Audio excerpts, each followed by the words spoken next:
Right now, in the cold air outside your window, there is heat. Not much.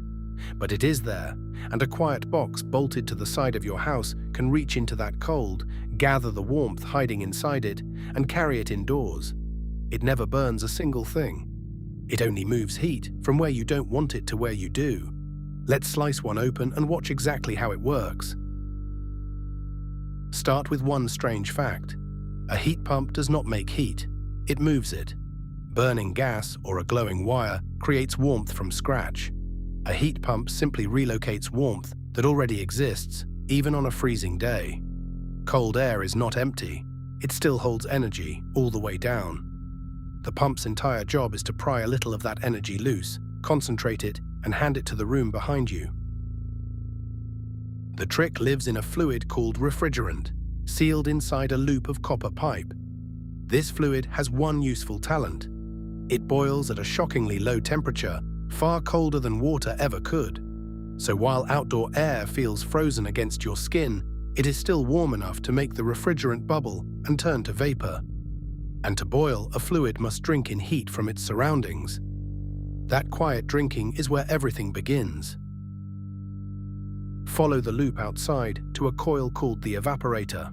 Cold liquid refrigerant creeps through it. A fan pulls outdoor air across thin metal fins.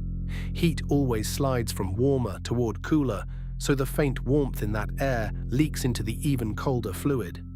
The refrigerant boils into a cool gas, carrying the stolen heat away with it. The air leaving the coil is now a few degrees colder than before. The fluid has quietly robbed it. That cool gas drifts to the heart of the machine, the compressor.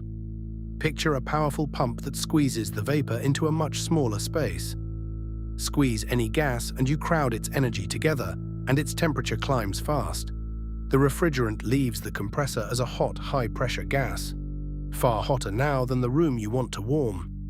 We have taken faint outdoor warmth and concentrated it into something genuinely hot. This is the clever core. This hot gas now flows indoors into a second coil, the condenser. Room air blows across it. This time the refrigerant is the warm one, so heat pours out of it and into your home. As it surrenders that heat, the gas cools and condenses back into a liquid, just as steam fogs a cold mirror and beads into water. Warm air streams out of the vents. The heat that was hiding outside is finally in your living room. One problem remains. The refrigerant is still under high pressure and a little warm, yet it has to go back outside and steal heat all over again. It cannot do that unless it becomes cold first, so it passes through a narrow gap called the expansion valve. Pressure drops suddenly on the far side, and when a fluid's pressure falls, its temperature plunges with it. The refrigerant emerges frigid, colder than the outdoor air, ready to soak up warmth once more. And the loop closes.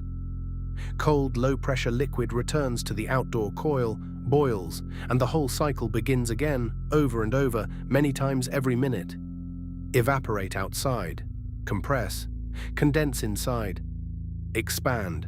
Each lap carries another small load of heat across the wall and into your home. No flame, no smoke, just a single fluid endlessly changing between liquid and gas, ferrying warmth in one steady direction like a tireless bucket brigade passing heat hand to hand.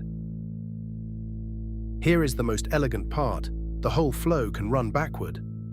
A single component, the reversing valve, swaps which coil sits inside and which sits outside. In summer, the indoor coil becomes the cold one. It pulls heat out of your rooms and dumps it into the yard. The very same machine that warmed you in winter now cools you in July. One loop, one fluid, two opposite jobs, decided entirely by flipping the direction of flow. This is why heat pumps sip energy. A furnace turns 1 unit of fuel into, at best, 1 unit of heat. A heat pump spends 1 unit of electricity to run the compressor, but it delivers 3 or 4 units of heat because most of that warmth was free, borrowed from the air outside. You are not paying to create heat. You are only paying to move it, and moving heat is far cheaper than making it. There are limits, of course.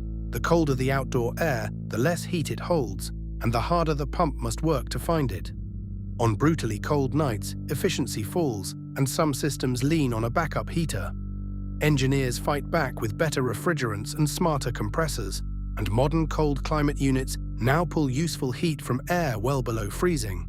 But physics still charges a toll when the outside world turns truly bitterly cold. So trace the whole journey once more.